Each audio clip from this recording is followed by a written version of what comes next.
The Guardian of the Accolade, by O. Henry. Not the least important of the force of the Weymouth Bank was Uncle Bushrod. 60 years had Uncle Bushrod given of faithful service to the House of Weymouth as chattel, servitor, and friend. Of the color of the mahogany bank furniture was Uncle Bushrod, thus dark was he externally.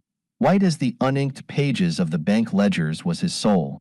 Eminently pleasing to Uncle Bushrod would the comparison have been, for to him the only institution in existence worth considering was the Weymouth Bank, of which he was something between porter and generalissimo in charge. Weymouth lay, dreamy and umbrageous, among the low foothills along the brow of a southern valley. 3 banks there were in Weymouthville.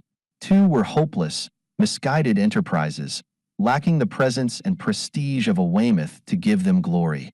The third was the bank, managed by the Weymouths and Uncle Bushrod.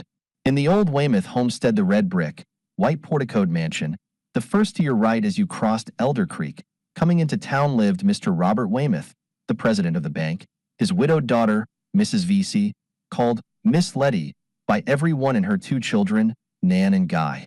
There, also in a cottage on the grounds, resided Uncle Bushrod and Aunt Malandy, his wife. Mr. William Weymouth, the cashier of the bank, lived in a modern, fine house on the principal avenue. Mr. Robert was a large, stout man, 62 years of age, with a smooth, plump face, long iron gray hair and fiery blue eyes. He was high-tempered, kind, and generous, with a youthful smile and a formidable, stern voice that did not always mean what it sounded like. Mr. William was a milder man, correct in deportment and absorbed in business. The Weymouths formed the family of Weymouthville and were looked up to, as was their right of heritage. Uncle Bushrod was the bank's trusted porter, messenger, vassal, and guardian. He carried a key to the vault, just as Mr. Robert and Mr. Williams did. Sometimes there was $10, $15, or $20,000 in sacked silver stacked on the vault floor. It was safe with Uncle Bushrod. He was a Weymouth in heart, honesty, and pride. Of late, Uncle Bushrod had not been without worry. It was on account of Moss Robert. For nearly a year, Mr. Robert had been known to indulge in too much drink. Not enough, understand, to become tipsy, but the habit was getting a hold upon him, and everyone was beginning to notice it. Half a dozen times a day, he would leave the bank and step around to the Merchants and Planters Hotel to take a drink. Mr. Robert's usual keen judgment and business capacity became a little impaired. Mr. William, a Weymouth, but not so rich in experience, tried to dam the inevitable backflow of the tide, but with incomplete success. The deposits in the Weymouth Bank dropped from 6 figures to 5.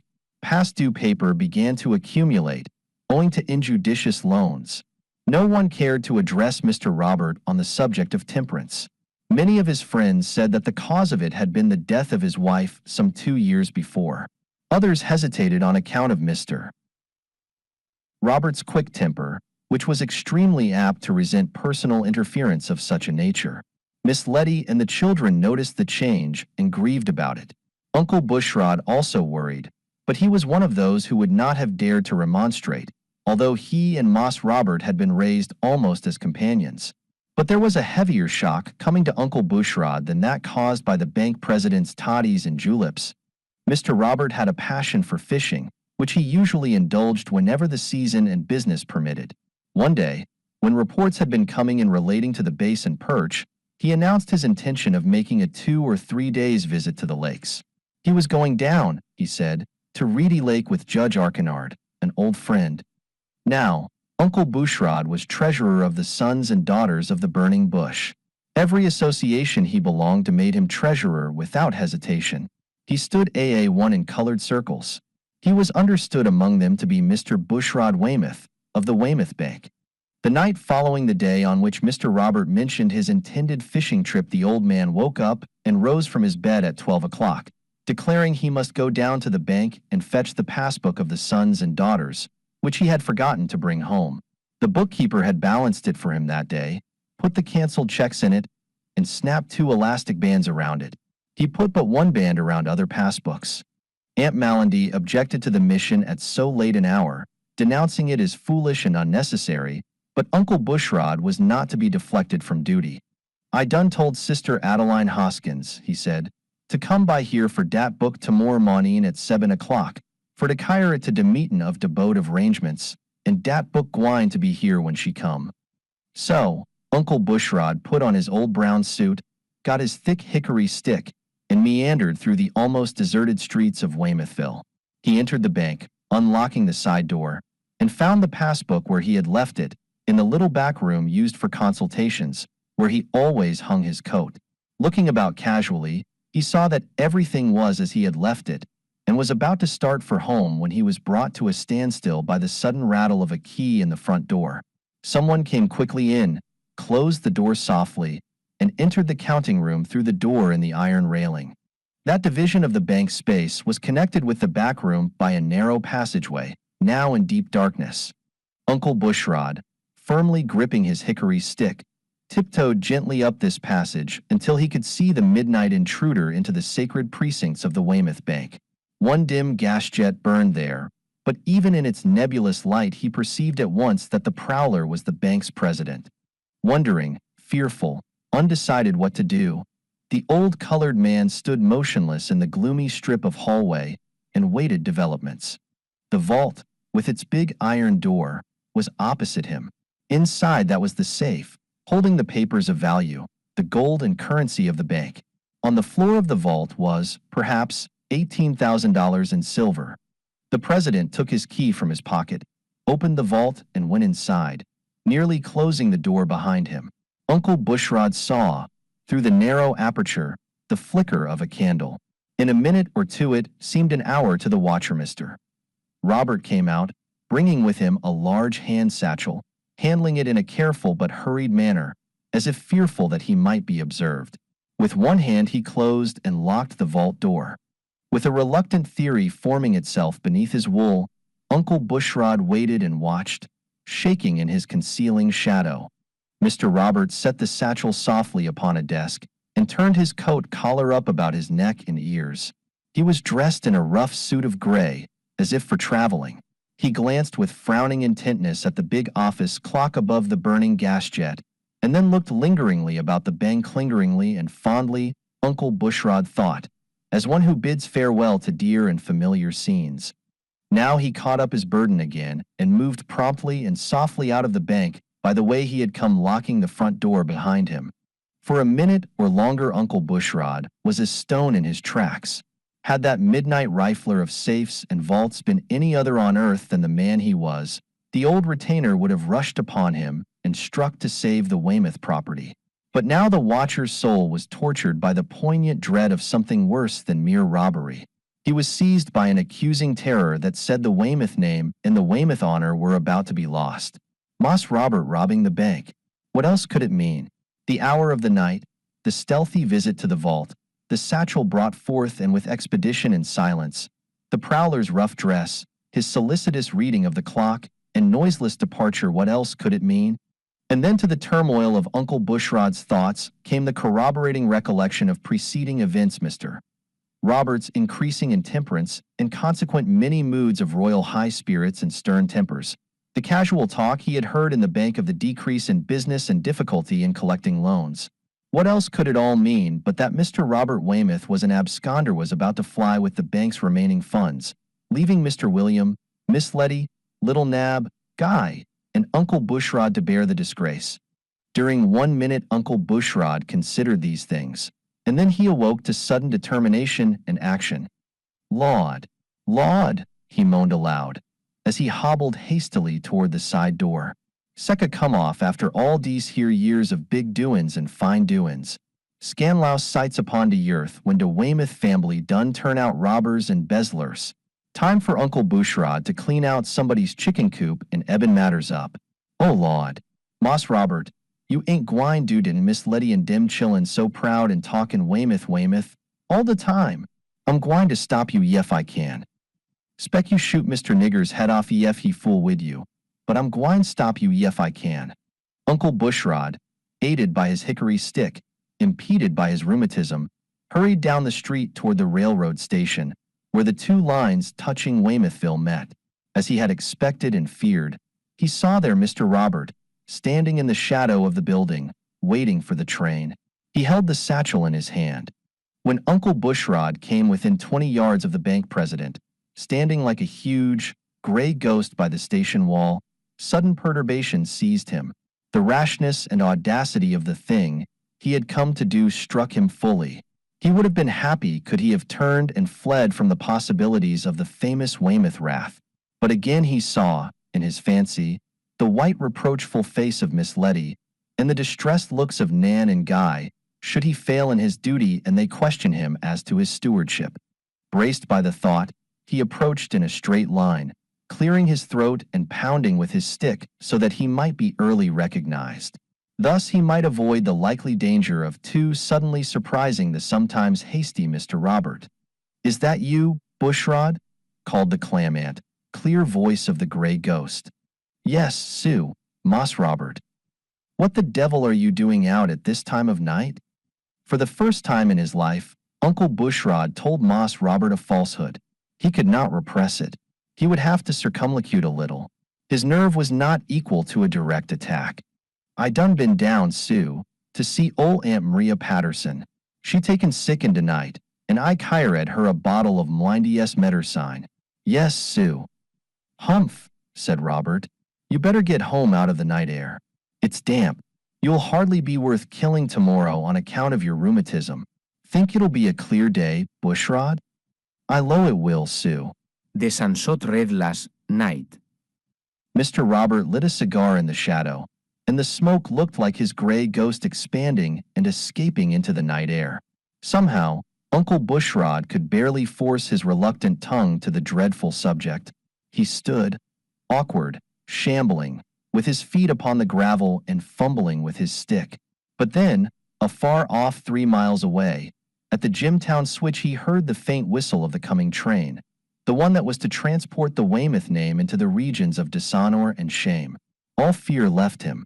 He took off his hat and faced the chief of the clan he served, the great, royal, kind, lofty, terrible Weymouth. He bearded him there at the brink of the awful thing that was about to happen.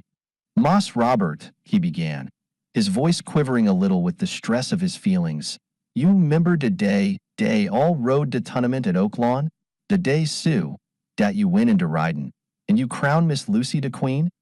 "Tournament," said Mr. Robert, taking his cigar from his mouth. "Yes, I remember very well but what the deuce are you talking about tournaments here at midnight for? Go long home, Bushrod. I believe you're sleepwalking." "Miss Lucy touch you on de shoulder," continued the old man, never heeding, widda s ord and say, "I mek you a night." Sue Robert rise up, pure and fearless and without reproach. "Dat what Miss Lucy say. Dat's been a long time ago, but me nor you ain't forgot it. And den dar's another time we ain't forgot de time when Miss Lucy lay on her lost bed. She sent for Uncle Bushrod and she say, 'Uncle Bushrod, when I die, I want you to take good care of Mr. Robert.' Seem like so Miss Lucy say, he listen to you and to anybody else. He apt to be mighty fractious sometimes, and maybe he cuss you when you try to swat him, but he needs somebody what understand him to be round wid him.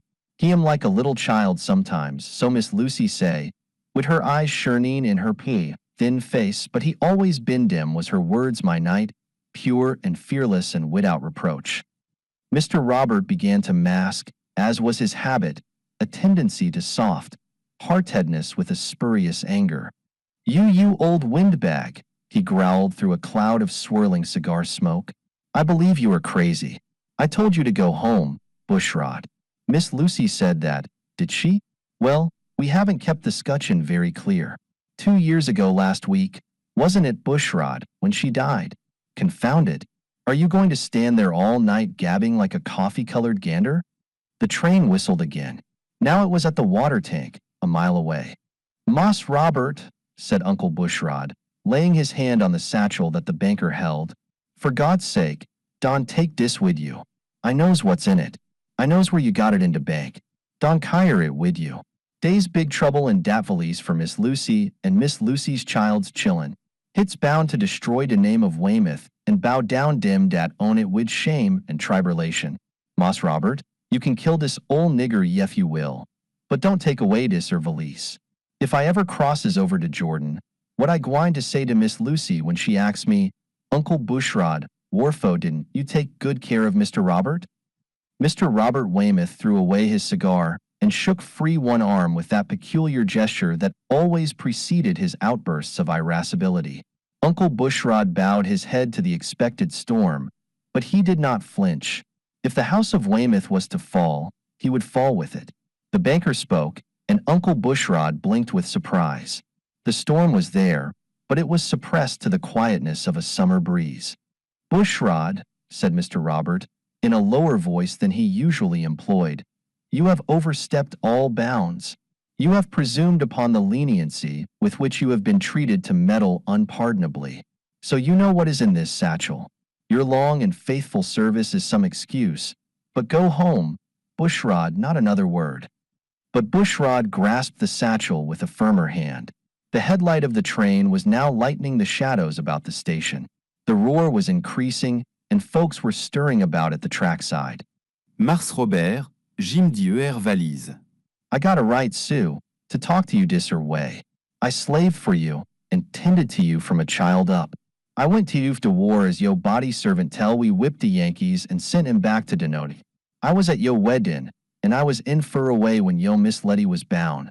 And Miss Letty's chillin', day watches today for Uncle Bushrod when he come home ever evenin'. I been a Weymouth, all sept in color and entitlements. Both of us is old, Moss Robert. 'Tain't goin' to be long till we gwine to see Miss Lucy and has to give an account of our doin's. The old nigger man won't be spect to say much emotin' he done all he could by de fambly dat owned him. But de Weymouths, dey must say dey been livin' pure and fearless and widout reproach. Gimme dis valise, Moss Robert, I'm gwine to have it. I'm gwine to take it back to the bank and lock it up in de vault. I'm gwine to do Miss Lucy's bid in. Turn her loose, Moss Robert." The train was standing at the station. Some men were pushing trucks along the side. 2 or 3 sleepy passengers got off and wandered away into the night. The conductor stepped to the gravel, swung his lantern and called, "Hello, Frank," at someone invisible. The bell clanged. The brakes hissed. The conductor drawled, "All aboard." Mr. Robert released his hold on the satchel. Uncle Bushrod hugged it to his breast with both arms, as a lover clasps his first beloved. "Take it back with you, Bushrod," said Mr. Robert, thrusting his hands into his pockets. "And let the subject drop now, mind. You've said quite enough. I'm going to take the train. Tell Mr. William the First will be back on Saturday. Good night." The banker climbed the steps of the moving train and disappeared in a coach. Uncle Bushrod stood motionless, still embracing the precious satchel. His eyes were closed and his lips were moving in thanks to the Master above for the salvation of the Weymouth honor. He knew Mr. Robert would return when he said he would. The Weymouths never lied. Nor now, thank the Lord, could it be said that they embezzled the money in banks. Then awake to the necessity for further guardianship of Weymouth trust funds, the old man started for the bank with the redeemed satchel. 3 hours from Weymouthville, in the gray dawn, Mr. Robert alighted from the train at a lonely flag station. Dimly he could see the figure of a man waiting on the platform, in the shape of a spring wagon, team, and driver. 6 lengthy bamboo fishing poles projected from the wagon's rear. "You're here, Bob," said Judge Archinard, Mr. Robert's old friend and schoolmate. "It's going to be a royal day for fishing. I thought you said why. Didn't you bring along the stuff?" The president of the Weymouth Bank took off his hat and rumpled his gray locks. "Well, Ben, to tell you the truth, there's an infernally presumptuous old nigger belonging in my family that broke up the arrangement. He came down to the depot and vetoed the whole proceeding. He means all right, and well, I reckon he slashes right. Somehow, he had found out what I had along, though I hid it in the bank vault and sneaked it out at midnight. I reckon he has noticed that I've been indulging a little more than a gentleman should, and he laid for me with some reaching arguments. I'm going to quit drinking," Mr. Robert concluded. "I've come to the conclusion that a man can't keep it up and be quite what he'd like to be, pure and fearless, and without reproach. That's the way old Bushrod quoted it." "Well, I'll have to admit," said the judge, thoughtfully, as they climbed into the wagon, "that the old darkey's argument can't conscientiously be overruled." "Still," said Mr. Robert, with a ghost of a sigh, There was 2 quarts of the finest old silk velvet bourbon in that satchel you ever wet your lips with. The Green Door by O. Henry. Suppose you should be walking down Broadway after dinner, with 10 minutes allotted to the consummation of your cigar, while you are choosing between a diverting tragedy and something serious in the way of vaudeville. Suddenly a hand is laid upon your arm. You turn to look into the thrilling eyes of a beautiful woman, wonderful in diamonds and Russian sables. She thrusts hurriedly into your hand an extremely hot buttered roll, flashes out a tiny pair of scissors, snips off the second button of your overcoat, meaningly ejaculates the one word, parallelogram, and swiftly flies down a cross street, looking back fearfully over her shoulder. That would be pure adventure. Would you accept it? Not you. You would flush with embarrassment. You would sheepishly drop the roll and continue down Broadway, fumbling feebly for the missing button.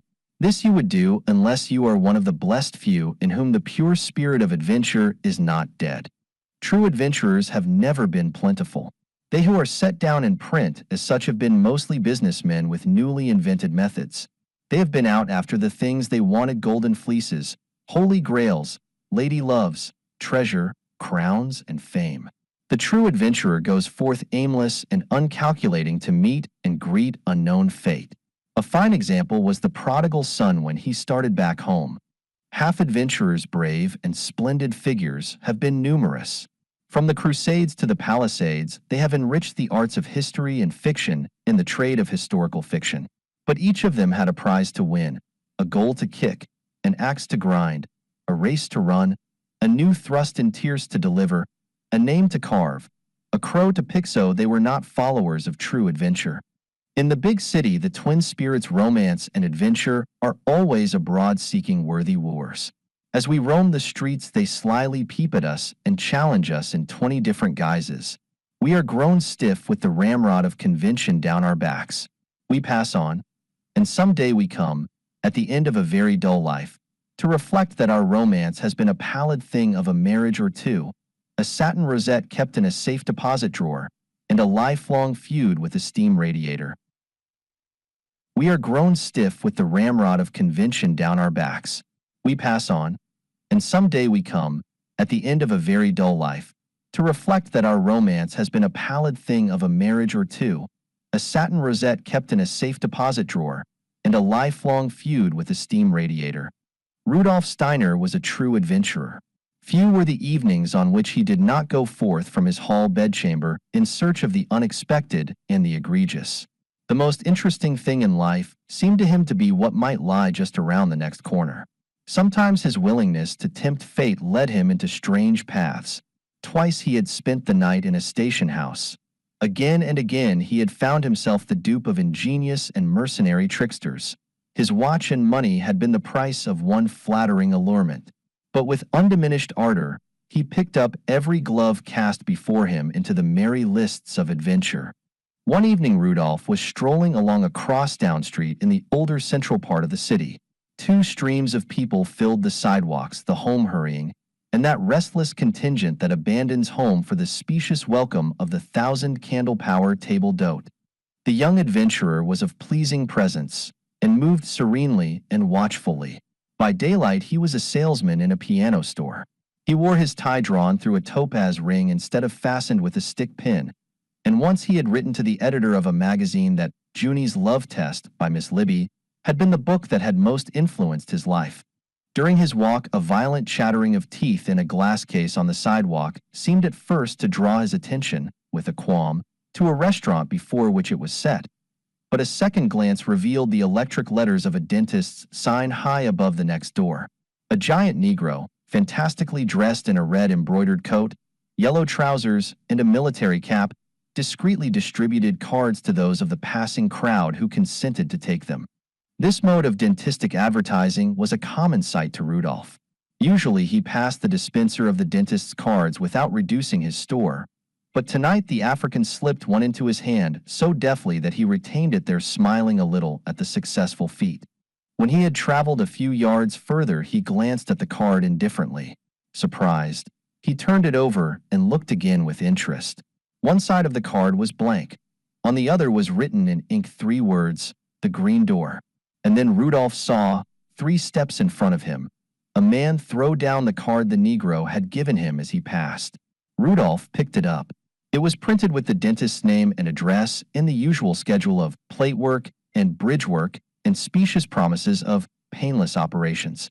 The adventurous piano salesman halted at the corner and considered. Then he crossed the street, walked down a block, recrossed, and joined the upward current of people again. Without seeming to notice the Negro as he passed the second time, he carelessly took the card that was handed him. 10 steps away he inspected it. In the same handwriting that appeared on the first card, the green door was inscribed upon it. 3 or 4 cards were tossed to the pavement by pedestrians both following and leading him. These fell blank side up. Rudolph turned them over. Every one bore the printed legend of the dental parlors. Rarely did the arch-sprite adventurer need to beckon twice to Rudolph Steiner, his true follower. But twice it had been done, and the quest was on. Rudolph walked slowly back to where the giant Negro stood by the case of rattling teeth. This time as he passed he received no card. In spite of his gaudy and ridiculous garb, the Ethiopian displayed a natural barbaric dignity as he stood, offering the cards suavely to some, allowing others to pass unmolested. Every half-minute he chanted a harsh, unintelligible phrase akin to the jabber of car conductors and grand opera. And not only did he withhold a card this time, but it seemed to Rudolph that he received from the shining and massive black countenance a look of cold, almost contemptuous disdain. The look stung the adventurer. He read in it a silent accusation that he had been found wanting. Whatever the mysterious written words on the cards might mean, the black had selected him twice from the throng for their recipient, and now seemed to have condemned him as deficient in the wit and spirit to engage the enigma. Standing aside from the rush, the young man made a rapid estimate of the building in which he conceived that his adventure must lie. 5 stories high it rose. A small restaurant occupied the basement. The first floor, now closed, seemed to house millinery or furs. The second floor, by the winking electric letters, was the dentist's. Above this, a polyglot babble of signs struggled to indicate the abodes of palmists, dressmakers, musicians, and doctors. Still higher up, draped curtains and milk bottles white on the windowsills proclaimed the regions of domesticity. After concluding his survey, Rudolph walked briskly up the high flight of stone steps into the house. Up 2 flights of the carpeted stairway he continued, and at its top paused. The hallway there was dimly lighted by 2 pale jets of gas, one far to his right, the other nearer, to his left. He looked toward the nearer light and saw, within its wan halo, a green door. For one moment he hesitated. Then he seemed to see the contumelious sneer of the African juggler of cards, and then he walked straight to the green door and knocked against it. Moments like those that passed before his knock was answered measure the quick breath of true adventure. What might not be behind those green panels? Gamesters at play, cunning rogues baiting their traps with subtle skill, beauty in love with courage, and thus planning to be sought by it. Danger, death, love, disappointment, ridicule, any of these might respond to that temerarious rap. A faint rustle was heard inside, and the door slowly opened. A girl not yet 20 stood there, white-faced and tottering. She loosed the knob and swayed weakly, groping with one hand. Rudolph caught her and laid her on a faded couch that stood against the wall. He closed the door and took a swift glance around the room by the light of a flickering gas jet. Neat, but extreme poverty was the story that he read. The girl lay still, as if in a faint. Rudolph looked around the room excitedly for a barrel. People must be rolled upon a barrel who know. No, that was for drowned persons. He began to fan her with his hat. That was successful, for he struck her nose with the brim of his derby and she opened her eyes. And then the young man saw that hers, indeed, was the one missing face from his heart's gallery of intimate portraits. The frank, gray eyes, the little nose, turning pertly outward. The chestnut hair, curling like the tendrils of a pea vine, seemed the right end and reward of all his wonderful adventures. But the face was woefully thin and pale. The girl looked at him calmly and then smiled. "Fainted, didn't I?" she asked, weakly. "Well, who wouldn't? You try going without anything to eat for 3 days and see." "Himmel!" exclaimed Rudolph, jumping up. Wait till I come back. He dashed out the green door and down the stairs. In 20 minutes he was back again, kicking at the door with his toe for her to open it. With both arms he hugged an array of wares from the grocery and the restaurant. On the table he laid them bread and butter, cold meats, cakes, pies, pickles, oysters, a roasted chicken, a bottle of milk and one of red-hot tea. "This is ridiculous," said Rudolph, blusteringly. "To go without eating. You must quit making election bets of this kind. Supper is ready." He helped her to a chair at the table and asked, "Is there a cup for the tea?" "On the shelf by the window," she answered. When he turned again with the cup he saw her, with eyes shining rapturously, beginning upon a huge dill pickle that she had rooted out from the paper bags with a woman's unerring instinct. He took it from her, laughingly, and poured the cup full of milk. "Drink that first," he ordered, "and then you shall have some tea, and then a chicken wing. If you are very good, you shall have a pickle tomorrow. And now, if you'll allow me to be your guest, we'll have supper." He drew up the other chair. The tea brightened the girl's eyes and brought back some of her color. She began to eat with a sort of dainty ferocity like some starved wild animal. She seemed to regard the young man's presence and the aid he had rendered her as a natural thing, not as though she undervalued the conventions, but as one whose great stress gave her the right to put aside the artificial for the human. But gradually, with the return of strength and comfort, came also a sense of the little conventions that belong, and she began to tell him her little story.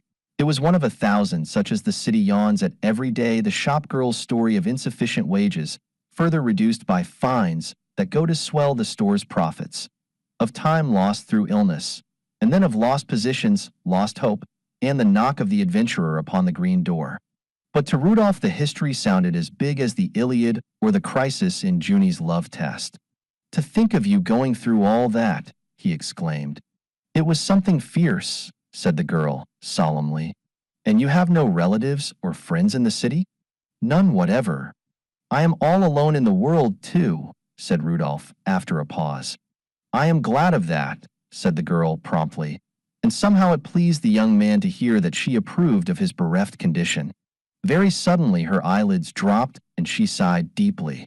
"I'm awfully sleepy," she said, "and I feel so good." Then Rudolph rose and took his hat. "I'll say good night. A long night's sleep will be fine for you." He held out his hand, and she took it and said, "Good night." But her eyes asked a question so eloquently, so frankly and pathetically that he answered it with words. "Oh, I'm coming back tomorrow to see how you're getting along. You can't get rid of me so easily." Then, at the door, as though the way of his coming had been so much less important than the fact that he had come, she asked, "How did you come to knock at my door?" He looked at her for a moment, remembering the cards, and felt a sudden, jealous pain. What if they had fallen into other hands as adventurous as his? Quickly he decided that she must never know the truth. He would never let her know that he was aware of the strange expedient to which she had been driven by her great distress. "One of our piano tuners lives in this house," he said. "I knocked at your door by mistake." The last thing he saw in the room before the green door closed was her smile. At the head of the stairway he paused and looked curiously about him, and then he went along the hallway to its other end, and, coming back, ascended to the floor above and continued his puzzled explorations. Every door that he found in the house was painted green. Wondering, he descended to the sidewalk. The fantastic African was still there. Rudolph confronted him with his 2 cards in his hand. "Will you tell me why you gave me these cards and what they mean?" he asked. In a broad, good-natured grin, the Negro exhibited a splendid advertisement of his master's profession. "Dar it is, boss," he said, pointing down the street. "But I 'spect you is a little late for de fust act." Looking the way he pointed, Rudolph saw above the entrance to a theater the blazing electric sign of its new play, The Green Door. "I'm informed dat it's a fust-rate show, sah," said the Negro. "De agent what represents it presented me with $1, sah, to distribute a few of his cards along with de doctor's. May I offer you one of de doctor's cards, sah?" At the corner of the block in which he lived, Rudolph stopped for a glass of beer and a cigar. When he had come out with his lighted weed, he buttoned his coat, pushed back his hat, and said, stoutly, to the lamp post on the corner. All the same, I believe it was the hand of fate that doped out the way for me to find her.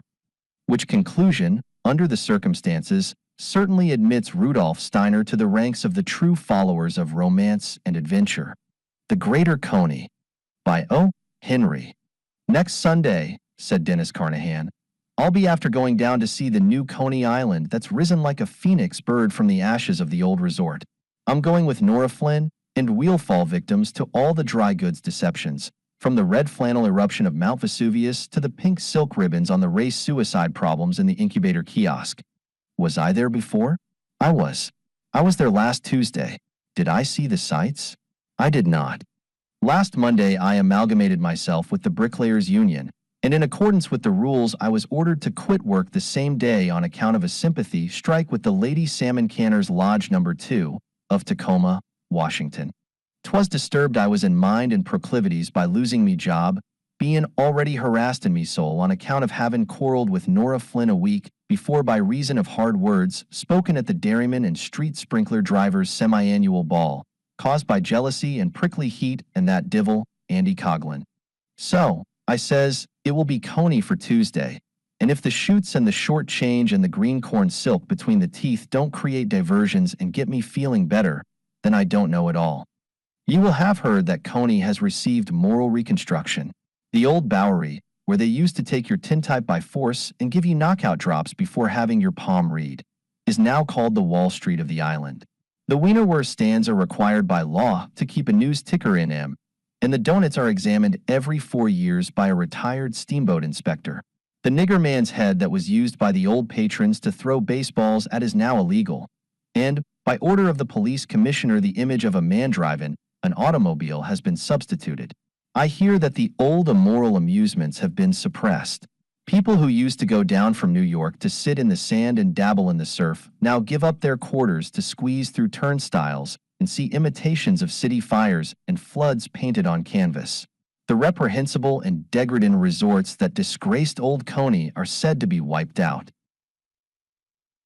The wiping out process consists of raising the price from 10 cents to 25 cents, and hiring a blonde named Maudie to sell tickets instead of Mickey, the Bowery Bite. That's what they say. I don't know. But to Coney I goes a Tuesday. I gets off the L and starts for the glitterin' show. 'Twas a fine sight. The Babylonian towers and the Hindu roof gardens was blazin' with thousands of electric lights, and the streets was thick with people. 'Tis a true thing they say that Coney levels all rank. I see millionaires eatin' popcorn and trampin' along with the crowd, and I see $8 a week clothing store clerks in red automobiles fightin' one another for who'd squeeze the horn when they come to a corner. I made a mistake, I says to myself. 'Twas not Coney I needed. When a man's sad, 'tis not scenes of hilarity he wants. 'Twould be far better for him to meditate in a graveyard or to attend services at the Paradise Roof Gardens. 'Tis no consolation when a man's lost his sweetheart to order hot corn and have the waiter bring him the powdered sugar cruet instead of salt and then conceal himself, or to have Zazukum, the gypsy palmist, tell him that he has 3 children and to look out for another serious calamity. Price 25 cents. I walked far away down on the beach, to the ruins of an old pavilion near one corner of this new private park, Dreamland. A year ago that old pavilion was standing up straight and the old-style waiters was slammin' a week's supply of clam chowder down in front of you for a nickel and callin' you cully friendly, and vice was rampant, and you got back to New York with enough change to take a car at the bridge. Now they tell me that they serve Welsh rabbits on Surf Avenue, and you get the right change back in the movin' picture joints. I sat down at one side of the old pavilion and looked at the surf spreading itself on the beach, and thought about the time me and Nora Flynn sat on that spot last summer. 'Twas before reform struck the island, and we was happy. We had tintypes and chowder in the ribald dives, and the Egyptian sorceress of the Nile told Nora out of her hand, while I was waitin' in the door, that 'twould be the luck of her to marry a red-headed gossoon with 2 crooked legs, and I was overrunnin' with joy on account of the illusion. And 'twas there that Nora Flynn put her 2 hands in mine a year before, and we talked of flats and the things she could cook and the love business that goes with such episodes. And that was Coney as we loved it, and as the hand of Satan was upon it, friendly and noisy and your money's worth. with no fence around the ocean and not too many electric lights to show the sleeve of a black serge coat against a white shirtwaist. I sat with my back to the parks where they had the moon and the dreams and the steeples corralled, and longed for the old coney. There wasn't many people on the beach. Lots of them was feed in pennies into the slot machines to see the interrupted courtship in the move-in pictures. And a good many was talking, the sea air in the canals of Venice, and some was breathing the smoke of the sea battle by actual warships in a tank filled with real water. A few was down on the sands enjoying the moonlight and the water. And the heart of me was heavy for the new morals of the old island, while the bands behind me played and the sea pounded on the bass drum in front. And directly I got up and walked along the old pavilion, and there on the other side of, half in the dark, was a slip of a girl sitting on the tumble-down timbers, and unless I'm a liar she was crying by herself there, all alone. "Is it trouble you are in now, miss?" says I, "and what's to be done about it?" "'Tis none of your business at all, Denny Carnahan," says she, sitting up straight, and it was the voice of no other than Nora Flynn. "Then it's not," says I, "and we're after having a pleasant evening, Miss Flynn. Have ye seen the sights of this new Coney Island, then? I presume ye have come here for that purpose," says I. "I have," says she. "Me mother and Uncle Tim they are waiting beyond. 'Tis an elegant evening I've had. I've seen all the attractions that be." "Right ye are," says I to Nora, "and I don't know when I've been that amused."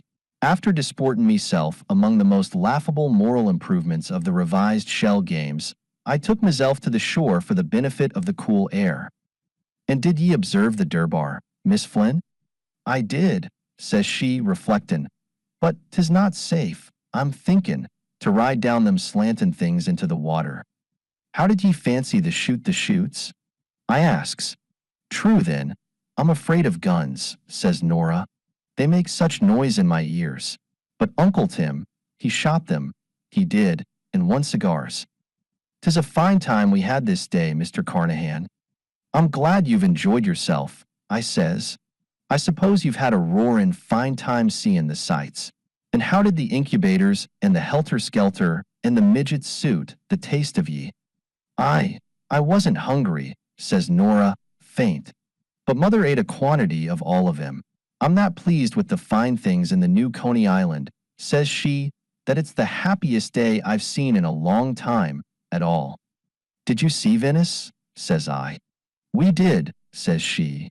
"She was a beauty. She was all dressed in red, she was, with—" I listened no more to Nora Flynn. I stepped up and I gathered her in my arms. "'Tis a storyteller ye are, Nora Flynn," says I. "Have ye seen no more of the greater Coney Island than I have myself? Come, now, tell the truth. Ye came to sit by the old pavilion by the waves where you sat last summer and made Dennis Carnahan a happy man. Speak up and tell the truth." Nora stuck her nose against me vest. "I despise it, Denny," she says, half crying. "Mother and Uncle Tim want to see the shows, but I came down here to think of you. I couldn't bear the lights and the crowd. Are you forgivin' me, Denny, for the words we had?" "'Twas me fault," says I. "I came here for the same reason myself. Look at the lights, Nora," I says, turning my back to the sea. "Ain't they pretty?" "They are," says Nora, with her eyes shireen. "And do ye hear the bands playin'? Oh, Denny, I think I'd like to see it all." "The old Coney is gone, darlin'," I says to her. "Everything moves. When a man's glad, it's not scenes of sadness he wants. 'Tis a greater Coney we have here, but we couldn't see it till we got in the humor for it. Next Sunday, Nora darlin', we'll see the new place from end to end." The Gold That Glittered, by O. Henry. A story with a moral appended is like the bill of a mosquito. It bores you, and then injects a stinging drop to irritate your conscience. Therefore, let us have the moral first and be done with it.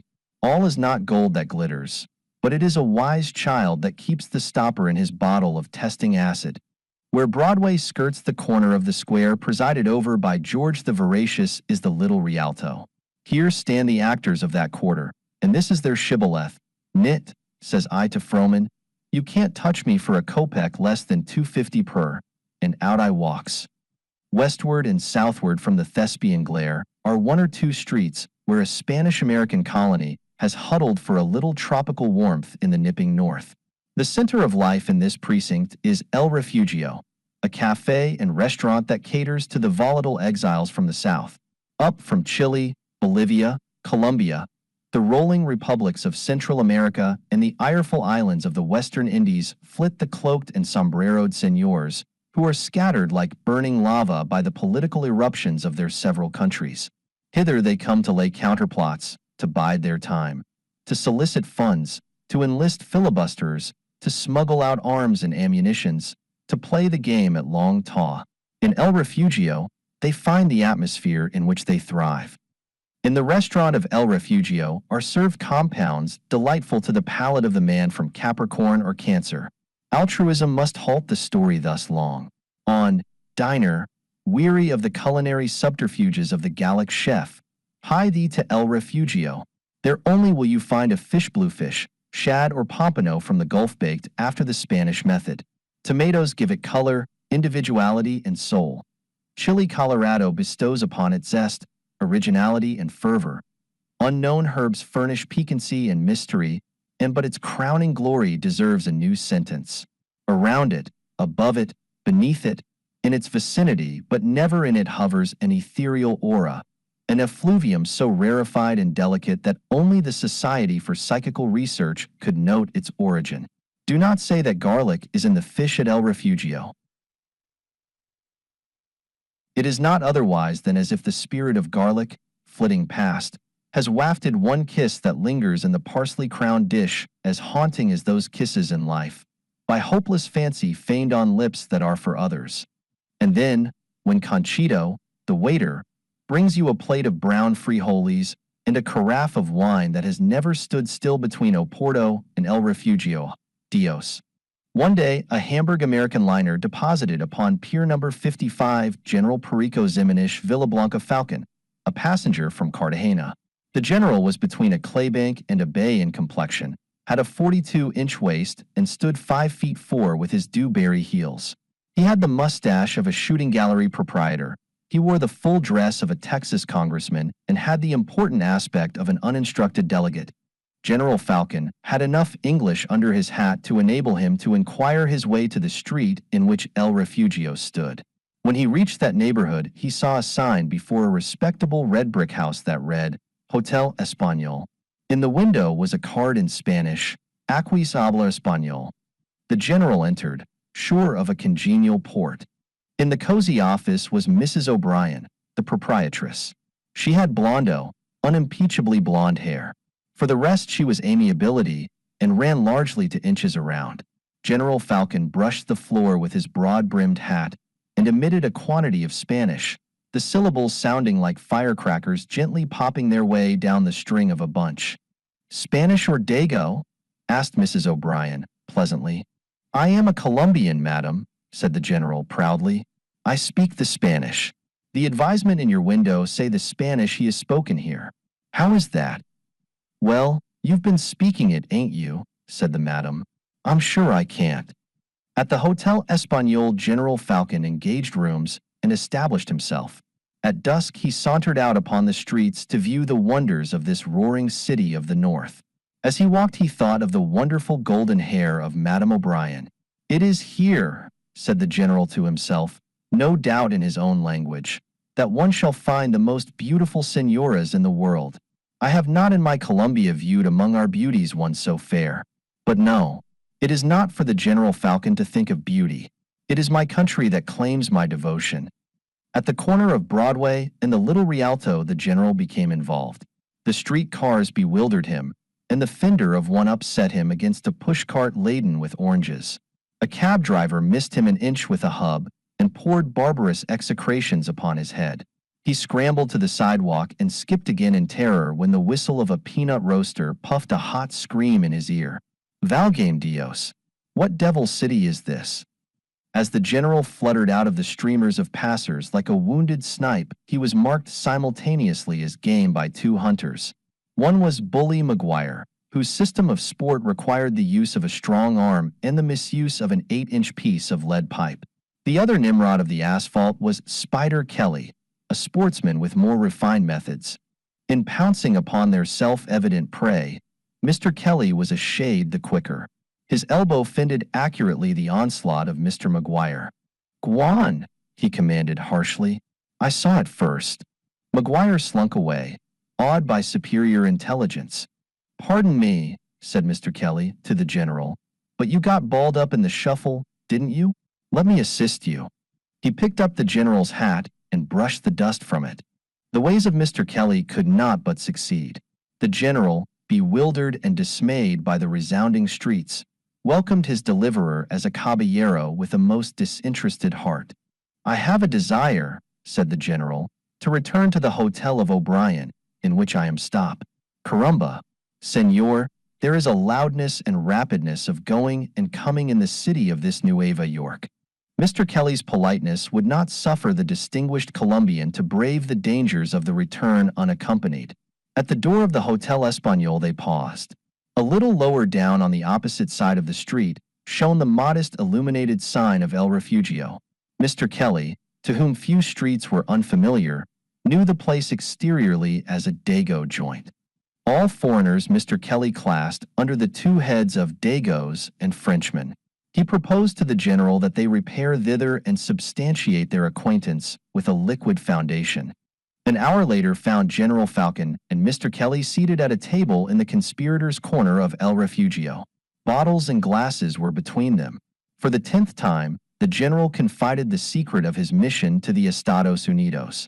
He was here, he declared, to purchase arms, 2,000 stands of Winchester rifles for the Colombian revolutionists. He had drafts in his pocket drawn by the Cartagena Bank on its New York correspondent for $25,000. At other tables, other revolutionists were shouting their political secrets to their fellow plotters.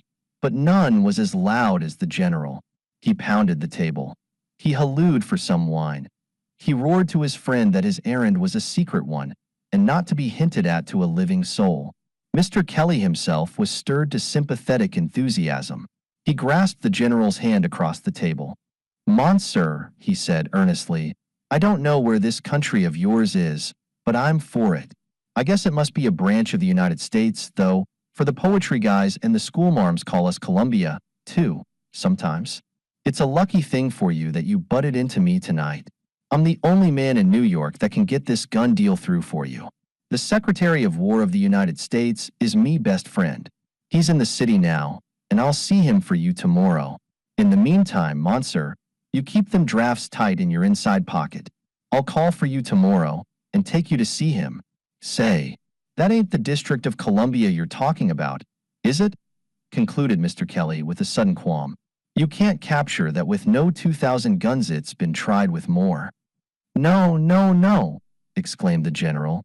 "It is the Republic of Columbia, is a GRE republic on the top side of America of the South. Yes, yes." "All right," said Mr. Kelly, reassured. "Now suppose we trek along home and go bye-bye. I'll write to the secretary tonight and make a date with him. It's a ticklish job to get guns out of New York. McCluskey himself can't do it." They parted at the door of the Hotel Espagnol. The general rolled his eyes at the moon and sighed. "It is a great country, your Nueva York," he said. "Truly the cars in the streets devastate one, and the engine that cooks the nuts terribly makes a squeak in the ear. But, Senor Kelly, the senoras with hair of much goldness and admirable fatness, they are magnificas." Muy magníficas. Kelly went to the nearest telephone booth and called up McCrary's Cafe, far up on Broadway. He asked for Jimmy Dunn. "Is that Jimmy Dunn?" asked Kelly. "Yes," came the answer. "You're a liar," sang back Kelly joyfully. "You're the Secretary of War. Wait there till I come up. I've got the finest thing down here in the way of a fish you ever baited for. It's a Colorado Maduro, with a gold band around it and free coupons enough to buy a red hall lamp and a statuette of Psyche rubbering in the brook. I'll be up on the next car." Jimmy Dunn was an A.M. of crookdom. He was an artist in the confidence line. He never saw a bludgeon in his life, and he scorned knockout drops. In fact, he would have set nothing before an intended victim but the purest of drinks, if it had been possible to procure such a thing in New York. It was the ambition of Spider Kelly to elevate himself into Jimmy's class. These two gentlemen held a conference that night at McCrary's. Kelly explained. He's as easy as a gumshoe. He's from the island of Columbia, where there's a strike, or a feud, or something going on, and they've sent him up here to buy 2,000 Winchesters to arbitrate the thing with. He showed me two drafts for $10,000 each, and one for $5,000 on a bank here. Truth, Jimmy. I felt real mad with him because he didn't have it in $1,000 bills and handed it to me on a silver waiter. Now, we've got to wait till he goes to the bank and gets the money for us. They talked it over for 2 hours, and then Dunn said, bring him to No. Broadway at 4 o'clock tomorrow afternoon. In due time, Kelly called at the Hotel Espagnole for the general. He found the wily warrior engaged in delectable conversation with Mrs. O'Brien. The Secretary of War is waitin' for us, said Kelly. The general tore himself away with an effort. Senor, he said with a sigh, duty makes a call. But, senor, the senoras of your Estados Unidos how beauties. For exemplification, take you la Madame O'Brien que magnifica. She is one goddess, one Juno, what you call one ox-eyed Juno. Now Mr. Kelly was a wit, and better men have been shriveled by the fire of their own imagination. Sure, he said with a grin, but you mean a peroxide Juno, don't you? Mrs. O'Brien heard, and lifted an auriferous head. Her businesslike eye rested for an instant upon the disappearing form of Mr. Kelly. Except in streetcars, one should never be unnecessarily rude to a lady. When the gallant Colombian and his escort arrived at the Broadway address, they were held in an anteroom for half an hour, and then admitted into a well-equipped office where a distinguished-looking man, with a smooth face, wrote at a desk. General Falcon was presented to the Secretary of War of the United States, and his mission made known by his old friend, Mr. Kelly. "A Columbia," said the Secretary, significantly, when he was made to understand. "I'm afraid there will be a little difficulty in that case. The President and I differ in our sympathies there. He prefers the established government, while the Secretary gave the General a mysterious but encouraging smile. "You, of course, know, General Falcon, that since the Tammany War, an act of Congress has been passed requiring all manufactured arms and ammunition exported from this country to pass through the War Department. Now, if I can do anything for you, I will be glad to do so to oblige my old friend, Mr. Kelly. But it must be in absolute secrecy, as the President, as I have said, does not regard favorably the efforts of your Revolutionary Party in Columbia. I will have my orderly bring a list of the available arms now in the warehouse." The Secretary struck a bell, and an orderly with the letters ADT on his cap stepped promptly into the room. "Bring me Schedule B of the small arms inventory," said the Secretary. The orderly quickly returned with a printed paper. The Secretary studied it closely. "I find," he said, "that in Warehouse 9 of government stores, there is shipment of 2,000 stands of Winchester rifles that were ordered by the Sultan of Morocco, who forgot to send the cash with his order. Our rule is that legal tender money must be paid down at the time of purchase. My dear Kelly, your friend, General Falcon, shall have this lot of arms, if he desires it, at the manufacturer's price. And you will forgive me, I am sure, if I curtail our interview. I am expecting the Japanese minister and Charles Murphy every moment." As one result of this interview, the general was deeply grateful to his esteemed friend, Mr. Kelly. As another, the nimble Secretary of War was extremely busy during the next 2 days buying empty rifle cases and filling them with bricks, which were then stored in a warehouse rented for that purpose. As still another, when the general returned to the Hotel Espagnole, Mrs. O'Brien went up to him, plucked a thread from his lapel, and said, "Say, senor, I don't want to butt in, but what does that monkey-faced, cat-eyed, rubber-necked, tin-horn tough want with you?" Sangre de mi vida, exclaimed the general. "Impossible it is that you speak of my good friend, Senor Kelly. Come into the summer garden," said Mrs. O'Brien. "I want to have a talk with you. Let us suppose that an hour has elapsed."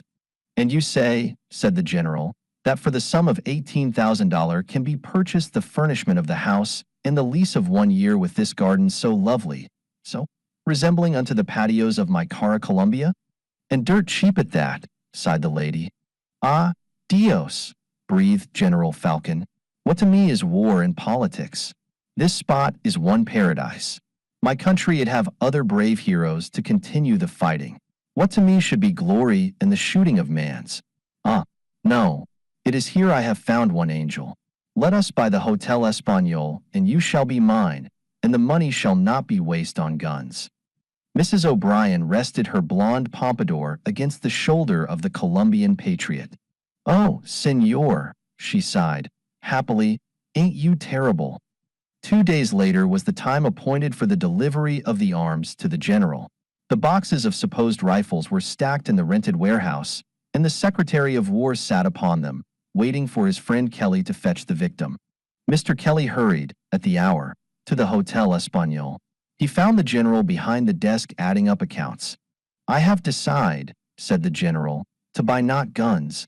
I have today by the insides of this hotel, and there shall be marrying of the General Perico Ximenez Villablanca Falcon with La Madame O'Brien. Mr. Kelly almost strangled. Say, you old bald-headed bottle of shoe polish, he spluttered. You're a swindler, that's what you are. You've bought a boarding house with money belonging to your infernal country, wherever it is. Ah, said the general, footing up a column, that is what you call politics. War and revolution, they are not nice.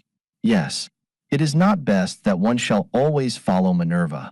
No, it is of quite desirable to keep hotels and be with that Juno, that ox-eyed Juno. Ah, what hair of the gold it is that she have. Mr. Kelly choked again. Ah, Senor Kelly, said the general, feelingly and finally, is it that you have never eaten of the corned beef hash that Madame O'Brien she make? The Girl and the Habit, by O. Henry. Habit, tendency or aptitude acquired by custom or frequent repetition. The critics have assailed every source of inspiration save one. To that one we are driven for our moral theme. When we levied upon the masters of old, they gleefully dug up the parallels to our columns. When we strove to set forth real life, they reproached us for trying to imitate Henry George, George Washington, Washington Irving, and Irving Bachler. We wrote of the West and the East, and they accused us of both Jesse and Henry James. We wrote from our heart, and they said something about a disordered liver. We took a text from Matthew or, yes, Deuteronomy, but the preachers were hammering away at the inspiration idea before we could get into type. So, driven to the wall, we go for our subject matter to the reliable, old, moral, unassailable Vade Mecum, the unabridged dictionary. Miss Merriam was cashier at Hinkle's. Hinkle's is one of the big downtown restaurants. It is in what the papers call the financial district. Each day from 12 o'clock to 2, Hinkle's was full of hungry customers, messenger boys, stenographers, brokers, owners of mining stock, promoters, inventors with patents pending, and also people with money. The cashiership at Hinkle's was no sinecure. Hinkle egged and toasted and griddle-caked and coffeed a good many customers, and he lunched, as good a word as dined, many more. It might be said that Hinkle's breakfast crowd was a contingent, but his luncheon patronage amounted to a horde. Miss Merriam sat on a stool at a desk enclosed on 3 sides by a strong, high fencing of woven brass wire. Through an arched opening at the bottom you thrust your waiter's check and the money, while your heart went pit-a-pat. For Miss Merriam was lovely and capable. She could take 45 cents out of a $2 bill and refuse an offer of marriage before you could next. Lost your chance, please don't shove. She could keep cool and collected while she collected your check, give you the correct change, win your heart, indicate the toothpick stand, and rate you to 1/4 cent better than Bradstreet could to 1,000 in less time than it takes to pepper an egg with one of Hinkle's casters. There is an old and dignified allusion to the fierce light that beats upon a throne. The light that beats upon the young lady cashier's cage is also something fierce. The other fellow is responsible for the slang. Every male patron of Hinkle's, from the ADT boys up to the curbstone brokers, adored Miss Merriam. When they paid their checks, they wooed her with every wile known to Cupid's art. Between the meshes of the brass railing went smiles, winks, compliments, tender vows, invitations to dinner, sighs, languishing looks, and merry banter that was wafted pointedly back by the gifted Miss Merriam. There is no coin of vantage more effective than the position of young lady cashier. She sits there, easily queen of the court of commerce. She is Duchess of dollars and devoirs, Countess of compliments and coin, leading lady of love and luncheon. You take from her a smile and a Canadian dime, and you go your way uncomplaining. You count the cheery word or two that she tosses you as misers count their treasures, and you pocket the change for a 5 uncomputed. Perhaps the brass-bound inaccessibility multiplies her charms anyhow. She is a shirt-waisted angel, immaculate, trim, manicured, seductive, bright-eyed, ready, alert psyche, Circe, and 8-in-1, separating you from your circulating medium after your sirloin medium. The young men who broke bread at Hinkle's never settled with the cashier without an exchange of badinage and open compliment. Many of them went to greater lengths and dropped promissory hints of theater tickets and chocolates. The older men spoke plainly of orange blossoms, generally withering the tentative petals by after allusions to Harlem Flats. One broker, who had been squeezed by copper, proposed to Miss Merriam more regularly than he ate. During a brisk luncheon hour, Miss Merriam's conversation, while she took money for checks, would run something like this. "Good morning, Mr. Haskins, sir. It's natural. Thank you, don't be quite so fresh. Hello, Johnny Tin, 15, 20 chase along now, or they'll take the letters off your cap. Beg pardon, count it again. Please, oh, don't mention it. Vaudeville? Thanks. Not on your moving picture. I was to see Carter and Hedda Gabler on Wednesday night with Mr. Simmons. 'Scuse me, I thought that was a quarter. 25 and 75's a dollar. Got that ham and cabbage habit yet? I see. Billy. Who are you addressing? Say you'll get all that's coming to you in a minute. Oh fudge. Mr. Bassett, you always fooling, no? Well, maybe I'll marry you some day 3, 4 and 65 is 5. Kindly keep them remarks to yourself, if you please.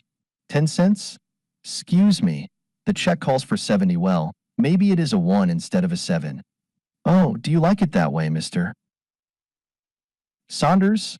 Some prefer a pomp, but they say this Cleo de Merity does suit refined features, and 10 is 50. Hike along there, buddy. Don't take this for a Coney Island ticket booth. Huh. Why, Macy's done it fit nice? Oh, no. It isn't too cool. These lightweight fabrics is all the go this season. Come again, please. That's the 3rd time you've tried to what? Forget it. That lead quarter is an old friend of mine. 65. Must have had your salary raised, Mr. Wilson. I seen you on 6th Avenue Tuesday afternoon. Mr. DeForest swell? Oh, my. Who is she? What's the matter with it? Why, it ain't money what? Colombian half. Well, this ain't South America. Yes, I like the mixed best Friday. Awfully sorry, but I take my jiu-jitsu lesson on Friday, Thursday, then. Thanks, that's 16 times I've been told that this morning. I guess I must be beautiful. Cut that out. Please, who do you think I am? Why, Mr. Westbrook, do you really think so? The idea. 180 and 20's a dollar. Thank you ever so much. But I don't ever go automobile riding with gentlemen your aunt. Well, that's different perhaps.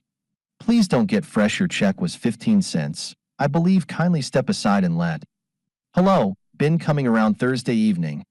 There's a gentleman going to send around a box of chocolates, and 40 and 60 is a dollar, and 1 is 2. About the middle of one afternoon, the dizzy goddess Vertigo, whose other name is Fortune, suddenly smote an old, wealthy and eccentric banker while he was walking past Hinkle's on his way to a streetcar. A wealthy and eccentric banker who rides in streetcars is move up. Please, there are others. A Samaritan, a Pharisee, a man and a policeman who were first on the spot lifted banker McRamsey and carried him into Hinkle's restaurant. When the aged but indestructible banker opened his eyes, he saw a beautiful vision bending over him with a pitiful, tender smile, bathing his forehead with beef tea and chafing his hands with something frappé out of a chafing dish. Mr. McRamsey sighed, lost a vest button, gazed with deep gratitude upon his fair preserveress, and then recovered consciousness. To the seaside library, all who are anticipating a romance. Banker McRamsey had an aged and respected wife, and his sentiments toward Miss Merriam were fatherly. He talked to her for half an hour with interest, the kind that went with his talks during business hours. The next day he brought Mrs. McRamsey down to see her. The old couple were childless. They had only a married daughter living in Brooklyn. To make a short story shorter, the beautiful cashier won the hearts of the good old couple. They came to Hinkle's again and again, They invited her to their old-fashioned but splendid home in one of the East 70s. Miss Merriam's winning loveliness, her sweet frankness and impulsive heart took them by storm. They said 100 times that Miss Merriam reminded them so much of their lost daughter. The Brooklyn matron, née Ramsay, had the figure of Buddha and a face like the ideal of an art photographer. Miss Merriam was a combination of curves, smiles, rose leaves, pearls, satin, and hair tonic posters. Enough of the fatuity of parents. A month after the worthy couple became acquainted with Miss Merriam, she stood before Hinkle one afternoon and resigned her cashiership. "They're going to adopt me," she told the bereft restaurateur. "They're funny old people, but regular dears. And the swell home they have got. Say, Hinkle, there isn't any use of talking. I'm on the a la carte to wear brown duds and goggles in a whiz wagon. Or marry a duke at least. Still, I somehow hate to break out of the old cage. I've been cashiering so long I feel funny doing anything else. I'll miss joshing the fellows awfully when they line up to pay for the buckwheats but I can't let this chance slide. And they're awfully good, Hinkle. I know I'll have a swell time. You owe me $9.62 and a half for the week. Cut out the half if it hurts you, Hinkle." And they did. Miss Merriam became Miss Rosa McRamsay, and she graced the transition. Beauty is only skin deep, but the nerves lie very near to the skin. Nerve, but just here will you oblige by perusing again the quotation with which this story begins? The McRamsays poured out money like domestic champagne to polish their adopted one. Milliners, dancing masters, and private tutors got it. Mr. McRamsay was grateful, loving, and tried to forget Hinkle's. To give ample credit to the adaptability of the American girl, Hinkle's did fade from her memory and speech most of the time. Not everyone will remember when the Earl of Heytesbury came to East 70 Street, America. He was only a fair-to-medium earl, without debts, and he created little excitement. But you will surely remember the evening when the Daughters of Benevolence held their bazaar in the WFA Hotel. For you were there, and you wrote a note to Fanny on the hotel paper and mailed it, just to show her that you did not? Very well, that was the evening the baby was sick, of course. At the bazaar the McRamsays were prominent. Miss Mara McRamsay was exquisitely beautiful. The Earl of Heytesbury had been very attentive to her since he dropped in to have a look at America. At the charity bazaar the affair was supposed to be pulled off to a finish. An earl is as good as a duke. Better. His standing may be lower, but his outstanding accounts are also lower. Our ex-young lady cashier was assigned to a booth. She was expected to sell worthless articles to knobs and snobs at exorbitant prices. The proceeds of the bazaar were to be used for giving the poor children of the slums a Christmas dinner. Did you ever wonder where they get the other 364? Miss McRamsay, beautiful, palpitating, excited, charming, radiant, fluttered about in her booth.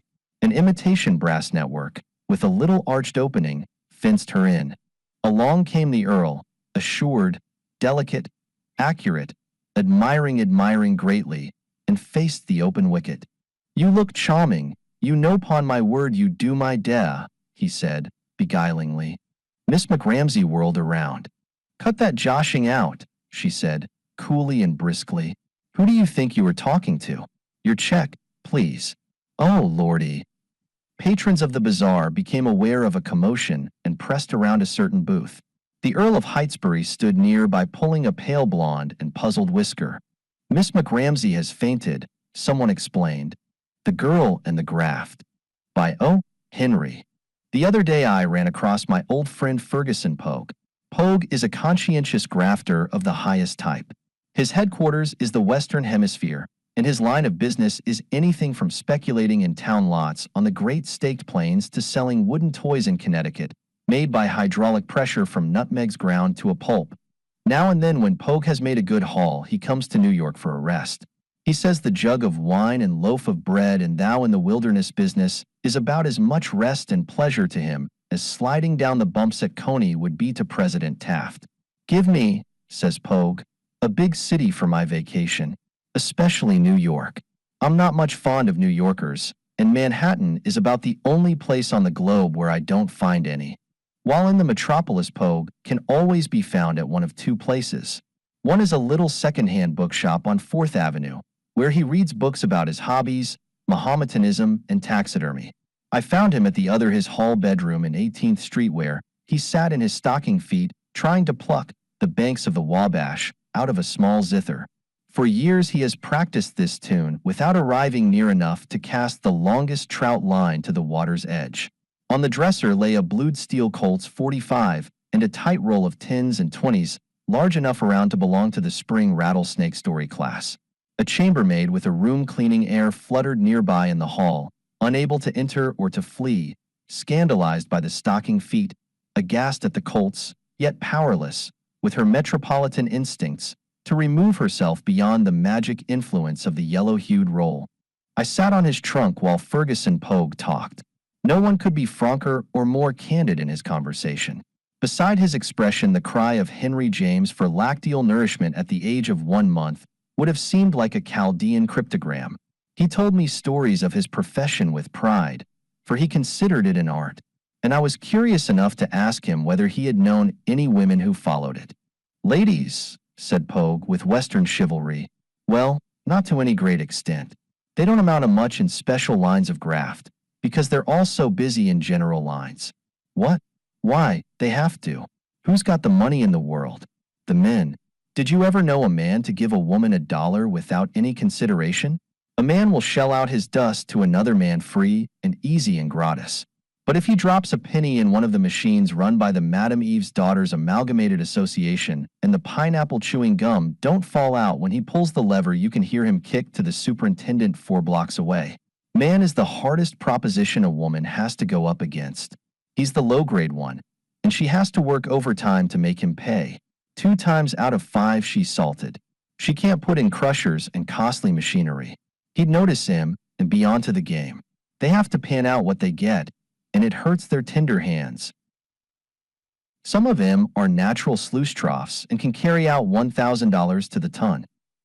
The dry-eyed ones have to depend on sign letters, false hair, sympathy, the kangaroo walk, cowhide whips, ability to cook, sentimental juries, conversational powers, silk underskirts, ancestry, rouge, anonymous letters, violet sachet powders, witnesses, revolvers, pneumatic forms, carbolic acid, moonlight, cold cream, and the evening newspapers. "You are outrageous, Ferg," I said.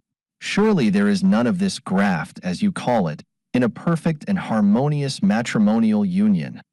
"Well," said Pogue, "nothing that would justify you every time in calling police headquarters and ordering out the reserves and a vaudeville manager on a dead run.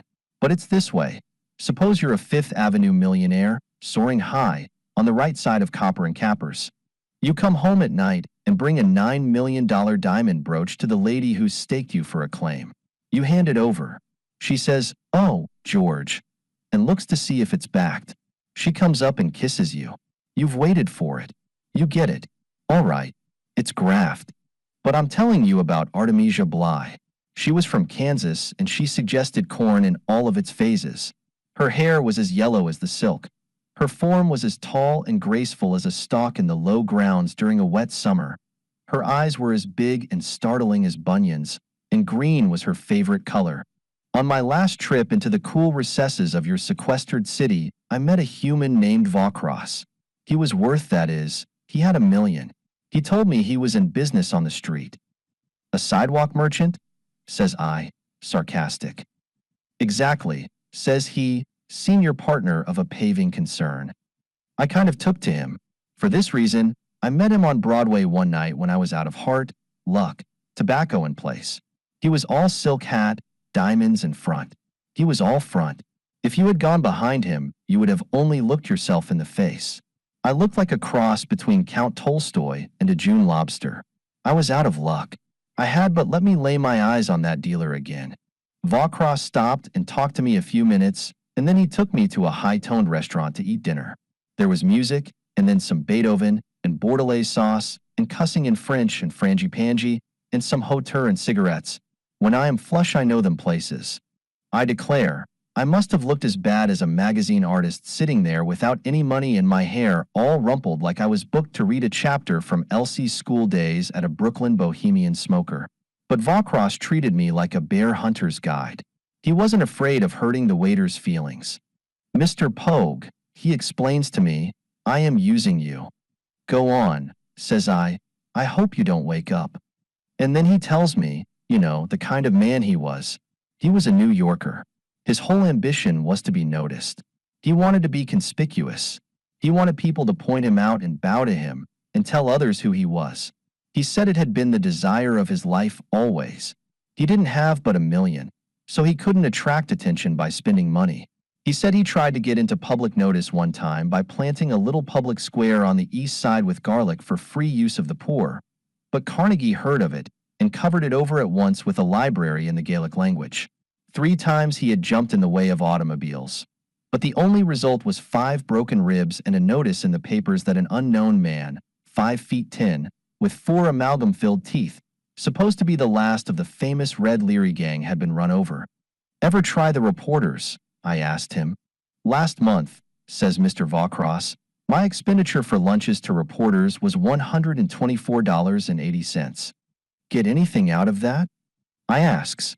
That reminds me, says he, at $8.50 for Pepsin. Yes, I got indigestion. How am I supposed to push along your scramble for prominence?